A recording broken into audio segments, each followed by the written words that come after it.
contar un poco. Bueno, pero queremos arrancar por eso que vos mencionabas, Mariano, que nos parece importante también, respecto al tema trabajo, cómo es la economía popular hoy, cómo es el interior de los barrios populares, cuál es la situación y la realidad. Mucho, calculo, no ha cambiado, ¿no?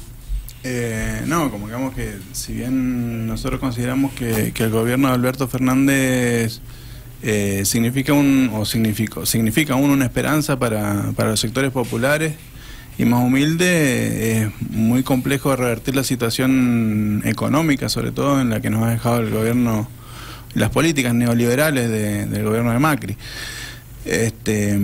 Hoy hay muchas medidas, digamos, un gobierno que han lanzado las primeras medidas pensando en los últimos de la fila, digamos, en los sectores más humildes, con la tarjeta alimentaria, con el fortalecimiento de algunos programas de trabajo que ya venían funcionando, que para nosotros es una muestra de voluntad política hacia el rumbo que nosotros pensamos que necesitamos como sociedad, digamos. Si no empezamos por los últimos de la fila, por los que están peor, digamos, si empezamos por las escalas salariales más altas o por los sectores con mejores condiciones económicas para sobrellevar la crisis, porque la crisis es para todos, si empezamos de arriba para abajo, digamos, cuando lleguemos a lo último de la fila, como decimos nosotros, digamos, el daño es muy grave, digamos, estamos viendo el daño que han sido las políticas neoliberales de Macri durante 4 años, digamos, estamos hablando de hambre. Nosotros hace 5 años pedíamos trabajo, hoy seguimos pidiendo comida para los merenderos, para los comedores. Digamos, la situación es crítica, entonces entendemos que las medidas que se han comenzado a tomar son un buen principio. Falta muchísimo, falta mucho. Y entendemos y esperamos, digamos, tenemos la esperanza puesta en que la reactivación económica va a permitir mejores condiciones laborales, sobre todo para los compañeros y las compañeras de la economía popular. Hoy falta guita, ¿no? Ese es básicamente el problema, el trabajo, y a partir de ahí todo, ¿no? Cuando una persona tiene trabajo, en principio tiene dignidad y tiene pan, ¿eh? Esa es un poco lo que ustedes quieren exactamente, reflejar, ¿no? El principal ordenador social es el trabajo. Si tenemos una sociedad sin trabajo, es muy difícil que nos organicemos en todo el resto de los aspectos que nos llevan a una buena convivencia. Estamos, como te decía, en una situación compleja. Los compañeros, digo, al retrotraerse la economía, un compañero trabajador asalariado que tiene un sueldo fijo, antes, lo hemos visto, compañeros y compañeras que han empezado a vender los vehículos que tenían de más en la casa, a no sacar el vehículo, a viajar en bicicleta, en colectivo por los combustibles.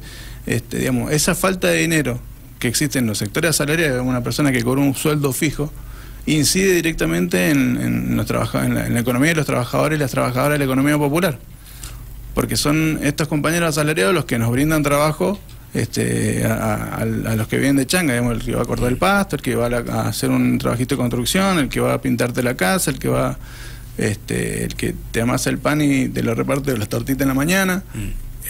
Claro, ya ese sector, digo, la construcción, la pintura fue prescindible para ese sector. Exacto. Que por ahí tenía un billete más. Eso es lo que ustedes notan, ¿no? Exactamente. Eso lo venimos visualizando y expresando en la calle, sobre todo durante estos 4 años. La situación no se ha modificado prácticamente en estos meses. Es imposible que se modifique esa situación económica en 2 o 3 meses. Pero como decimos, la tarjeta alimentaria es un aliciente y una esperanza, digamos, para los que menos tienen. ¿Qué pasa con eso? ¿Es considerado un parche momentáneo, no? Que esta semana, por ejemplo, por otro tema, ¿no?, que tiene relación también, circulaba por las redes sociales y se viralizó una información de una mujer, una mujer con hijos, una mamá soltera, que cobraba, entre comillas, ¿no?, o cobraría una asignación universal por hijo por cada chiquito. También tendría esta tarjeta alimentar, y circuló un cuadro comparativo muy triste, digo, me pareció muy llamativo y triste a la vez, donde había una trabajadora de la educación de una escuela del Niwil, y ese cuadro comparativo quizás hasta despectivo en algún momento. ¿Qué notaron ustedes? ¿Cómo es este mundo también donde aparece la tarjeta alimentar, donde aparece la asignación universal por hijo, donde también hay discriminación en el medio? ¿Qué ven ustedes? Es un pequeño comentario, pero preferible que hable la compañera con respecto a la situación, porque es una situación compleja que se vive diariamente, digamos, socialmente, digamos, y son estos sectores, y hay que decirlo, para nosotros es importante poner en palabras la política que implican estas noticias, ¿no? Digamos, no es una noticia inocente, no es una noticia, digamos, hay una carga despectiva muy grande hacia los sectores populares, hacia los sectores más humildes, y por otro lado también una lógica política de la derecha liberal, es decir, estos negros sin hacer nada cobran lo mismo que un trabajador. Digamos, nosotros entendemos que sí, son parches, pero son necesarios hoy. Digamos, cuando un niño se muere de hambre, no podemos hacer más que correr y atender esa necesidad. Ahora, que lo comparen con un trabajador que ha tenido ciertas oportunidades de estudiar, de desarrollarse, digamos, entendemos, sí, que un docente debe cobrar mucho más, digamos, no es equiparar hacia abajo, sino equiparar pensar en un docente que tenga un sueldo digno, que le permita trabajar la cantidad de horas necesarias, digamos, con una responsabilidad grandísima, que es el cuidado de nuestros niños y niñas, pero no es comparable la situación de unos y otros. Somos todos trabajadores y trabajadoras, y la lucha es de todos los trabajadores y las trabajadoras. Nosotros no compartimentalizamos ni sectorizamos nuestra lucha. Nuestra lucha es la misma que la de todos los trabajadores, y así como salimos por nuestras necesidades básicas que aún no han sido satisfechas, digamos, salimos a acompañar la lucha de los trabajadores y los trabajadores de todos los sectores.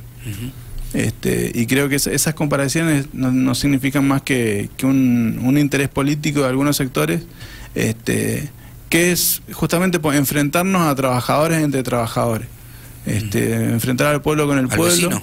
Y claro, digamos, somos todos parte de la misma sociedad y nos quieren enfrentar como si fuéramos diferentes sectores. ¿Gisela? Sí, no, justamente hablando de eso, la otra vez hablaba con una maestra que ella me decía que el año pasado estaba cobrando 150 pesos la hora. Y una empleada doméstica está cobrando más o menos lo mismo, 120, ¿sí? Y creo que ninguna de las dos hace, o sea, si bien la docente tiene a cargo muchísima responsabilidad, y eso es así, las dos hacen un trabajo valorable, ¿no? Y muy importante. Y yo creo que sí, obviamente la docencia tiene que estar mejor pagada, no lo está, y es algo que también se tiene que pelear para que se consiga, como también creo que la empleada doméstica está mal pagada también, digo, o sea, tiene una mujer sola no se puede mantener en esas circunstancias, digo, y muchas de las compañeras que hoy perciben justamente la tarjeta alimentar son justamente las que limpian casas, las que se encargan de sus hijos en las casas justamente, y eso implica una responsabilidad.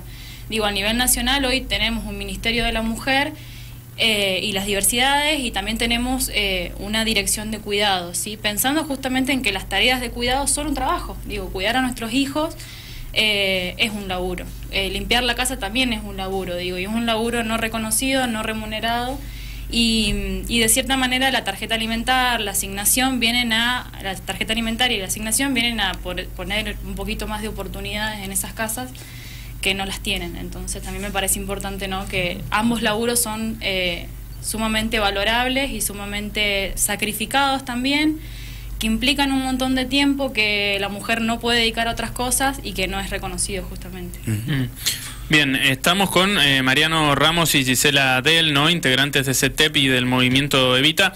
Una pregunta para los dos, yo que les quería hacer. Hablaba Mariano hace un rato, hace un momento, mejor dicho, de Macri, ¿no? Y bueno, toda la situación del país, cómo quedó y demás. ¿Qué sienten ustedes cuando, en este caso serían los que votaron a Alberto Fernández, lo hicieron por el pancho y la coca? Lo han escuchado 800 veces a eso, ¿no? ¿Qué le contestan a esa gente, ambos? Primero las damas, si quieren. Sí, no hace falta igual, pero justamente, yo lo que pienso, primero me genera mucha bronca, no lo voy a negar, y segundo que me parece que justamente lo que decía mi compañera, ¿no?, que somos todos trabajadores que nadie hace menos que otros y que somos justamente los últimos de la fila y los que le limpiamos la casa, los que le cortamos el pasto, a toda esa gente que justamente dice que vamos por el pancho y la coca, ¿no? Así que me parece que es una manera de desmerecer el trabajo del otro y nada, genera mucha indignación también. ¿Y Mariano? Yo nuevamente voy a la concepción política, ¿no? de esos dichos. ¿Qué significa que votás a alguien por el pancho y la coca? En otro momento votábamos por las netbook, en otro momento votamos... O sea, es, digamos, una concepción sumamente negativa, ¿no? de los sectores humildes, porque se entiende que un gobierno popular es votado por los sectores humildes. Y digo, creo que muchas personas, digamos, si lo hubieran votado solamente los sectores humildes, digamos, y no otros sectores medios que también la pasaron muy mal durante el gobierno de Macri, Alberto Fernández no podría haber ganado las elecciones. Por hecho, digamos, no solo una concepción negativa de los sectores humildes, sino también de la concepción de pueblo, ¿no? De la concepción democrática de la elección democrática, digamos.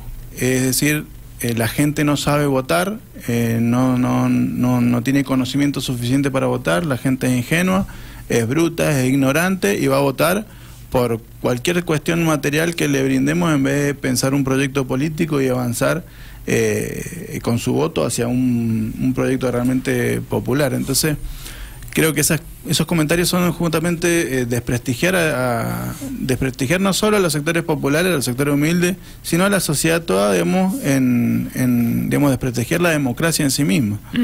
Digamos, y hay que pensar bien de dónde vienen esos comentarios, digamos, cuando, digamos, tenemos situaciones contra la democracia que han sido gravísimas, como en Venezuela, como en Bolivia. Hay ataques a la democracia en Venezuela también, de los sectores de derecha. Entonces, en una situación latinoamericana tan compleja, digamos, a la que no escapa Argentina, verter estos comentarios de que la gente no sabe votar o es ignorante como para ejercer su elección democrática, para mí es grave. Y es la misma gente que en 2015 también votó de otra manera, digamos, no son extraterrestres que vinieron, votaron de vuelta y se fueron. Es un poco por ahí. Bueno, le recordamos a la audiencia, estamos con Mariano Ramos y Gisela Bell. Ellos son parte de Movimiento Evita, organización que pertenece a la Confederación de Trabajadores de la Economía Popular, CETEP, en nuestro departamento, y nos están acompañando aquí en Otra Mirada. Mariano, lo que quería consultarte respecto a los barrios populares, se han adquirido algunos derechos, puntualmente como, no sé, el derecho al agua, algo por el estilo, ha crecido el número de merenderos. ¿Por dónde pasa esa realidad? Como decimos, la situación es compleja. No tenemos un número, estamos pensando junto con otras organizaciones, con la Pastoral Social de la Iglesia, realizar un relevamiento de comedores y merenderos para tener un panorama o una foto mejor, con mejores datos de la situación, para poder tomar carta en el asunto también en conjunto con todos los sectores, no solo organizaciones sociales, con el Estado y demás. Los barrios populares han crecido, algunos más que otros, porque, digamos, si no tenés, muchos compañeros no han podido pagar más el alquiler y han tenido que recurrir a tomar una tierra y asentarse en alguno de esos barrios. Algunos que están inscriptos en el Registro Nacional de Barrios Populares y otros que no. Entonces es una situación bastante compleja. A nivel provincial hemos tenido situaciones graves como intentos de desalojo en el barrio Luz de Vida de Guaymallén, y hace poco no recuerdo el nombre del barrio, un barrio de Las Heras, que están dentro del Registro Nacional de Barrios Populares. Por suerte el Ministerio de Hábitat y Vivienda actuó rápidamente y la compañera Fernanda Miño pudo acercarse hasta Mendoza. Tuvimos una reunión con ella contándole un poco el panorama provincial de los barrios populares, y se retrotrajeron esas medidas de desalojo en esos barrios. Como la ley establece que no se puede desalojar barrios hasta por lo menos 4 años de sancionada la ley. Y los barrios siguen, gracias a Dios, con mucha esperanza y mucha fuerza en busca de organizarse para mejorar sus condiciones de vida en cada uno de los barrios. Hemos tenido la suerte acá en San Rafael, digamos, que a través de esa organización han podido avanzar junto con el municipio en algunos barrios para poder empezar obras de agua, como en el barrio Pedro Vargas, donde el municipio se está haciendo cargo de la obra. Ahí hubo un inconveniente grave con la prestadora, que es una cooperativa. Esta cooperativa se negaba a brindar el servicio. Los vecinos, por eso digo, ha sido a fuerza de pulmón y empuje de los vecinos de no parar nunca, no claudicar nunca la lucha y avanzar hacia todas las instancias legales de poder a presentar su necesidad, su queja, y exigir su derecho, ¿no? Fueron a la prestadora, les dijo que no, fueron al EPA hasta que vino el EPA, después que conversaron con todas las instituciones que correspondía, y hoy, después de 2 años y medio, han comenzado las obras. Después de otro barrio como el Punta Diamante, por ejemplo, a través del INTA están desarrollando un proyecto también para poder llevar agua a esos vecinos que están bastante alejados y no llega agua, no hay cloaca. Además, hay barrios que están en una situación bastante compleja, y otros barrios que digamos que ya han avanzado mucho, y la idea es que vayamos equiparando esas situaciones. De nuevo te digo, para eso hace falta una presencia fuerte del Estado, en todos los niveles, ¿no? El Estado Nacional sobre todo, digamos, porque se necesita una inyección de dinero grande para la urbanización. Por eso nosotros estamos exigiendo desde hace varios años un plan integral de integración sociourbana. Para eso hemos hecho presupuesto, se lanzó entre todos los barrios con la Mesa Nacional de Barrios Populares. Se hizo un cálculo más o menos estimado de la cantidad de dinero que se necesita para poder hacer un plan de integración sociourbana, que duraría 12 años, ¿no? No estamos hablando de realizar todo en una gestión, sino comenzar por barrios con menor complejidad, y ir avanzando con los barrios de mayor complejidad en obras que mejoren la calidad de vida de esos vecinos y vecinas, ¿no? Muy bien. Bueno, Gisela, Mujeres Trabajadoras, decías al principio, hay eventos, ¿no?, que se aproximan. Contanos un poquito. Sí, justamente también en relación a esto de la crisis, ¿no?, que está sufriendo el país, nuestra consigna hoy es la deuda es con nosotras, justamente porque siempre, como el compañero decía, si bien estamos con los últimos de la fila, nosotras somos las últimas de las últimas de la fila. Por ser mujeres, ¿no? Lamentablemente. Por ser mujeres, sí, y también, si bien la violencia de género no tiene clase social, las mujeres con menos recursos tenemos menos posibilidades muchas veces de salir de la violencia, y por eso hoy también estamos organizándonos. Si bien está el Ministerio de la Mujer hoy, que fue un gran logro, digamos, del movimiento de mujeres, seguimos peleando por nuestros derechos, y por eso, bueno, este 8 y 9 vamos a tener actividades. Siempre, bueno, reivindicando nuestras consignas, que son hoy en día, bueno, que la deuda es con nosotras justamente por la crisis, apuntando también a lo productivo, ¿no?, a el trabajo, a organizarse como trabajadoras, y bueno, y también, nada, visibilizando la cantidad de femicidios que ha habido en este último tiempo, que es terrible, es atroz, y la verdad que tenemos hasta miedo a salir a la calle, ¿no? Siempre nos pasa eso. Y si no nos violentan en la calle, también nos violentan en nuestras casas, entonces también es grave la situación. Y con un gobierno provincial, si bien a nivel nacional no hay presupuesto todavía, digo, a nivel provincial es más escaso que el año pasado, entonces tampoco, sin presupuesto no hay política pública, decimos nosotras, y si no se apunta también a esa inyección de dinero justamente en lo que se refiere a políticas referidas al género y a la mujer, no podemos avanzar, ¿no? ¿Dónde se llevan adelante las actividades? Las actividades se van a llevar adelante el 8, vamos a estar concentrando con mesas informativas en el kilómetro 0, a partir de las 7 de la tarde, y el 9 va a ser la marcha, que eso es importante porque por ahí se mezcla, ¿no? Pero a nivel nacional se hace el 9, y bueno, acá tratamos también de que fuera el mismo día. El 9 a partir de las 6 de la tarde vamos a estar concentrando en el kilómetro 0 también para marchar. Para movilizarse, muy bien. Bueno, Mariano, Gisela, se nos agotó el tiempo, pero les agradecemos muchísimo por haber venido.